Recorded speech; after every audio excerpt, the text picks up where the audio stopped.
You know what it's like, that first meeting and you don't know what to say and you're wondering, will I say it right? What will they think?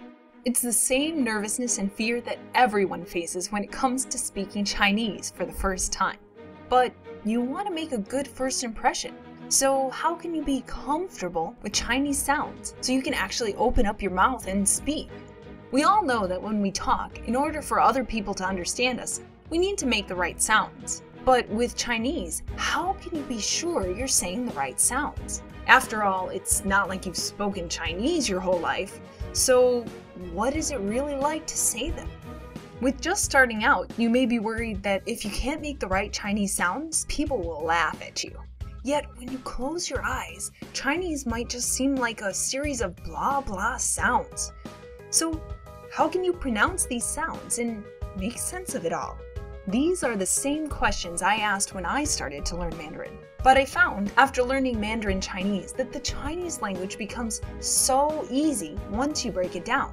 Here's what I mean. So if we know that Chinese sounds are made up of both a tone and pinyin, then if I can say tones and pinyin at the same time, then I should be able to say anything in Chinese, right? But how do I make tones and pinyin easy? Answering this question is really what inspired me to create the Blah Blah Chinese series. For example, let's take a look at tones. Thinking of tones as music is really what works wonders and helps you get in the right frame of mind for saying the tones. Ah, ah, ah, ah. Singing your way through Chinese is not only fun, but it's the best way to learn Chinese. 早上好，你们好吗？今天你们想去哪儿？ Tones are like music, and if you're speaking Chinese, you should always be singing. But just hearing someone else do it is not enough. I needed a better explanation, someone to guide me in how to say these sounds. If that's what you're looking for, then Blah Blah Chinese is definitely for you. Second, when it came to pinyin, how could I take this huge, scary spreadsheet that I found online and make it work for me? How could I keep my head from swimming with all of these sounds?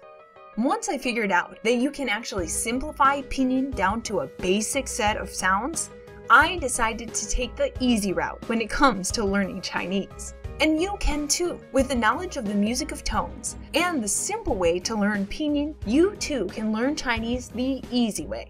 That's why I decided to share my thoughts with anyone who wants to learn Chinese easily and conveniently while avoiding most mistakes that beginners make.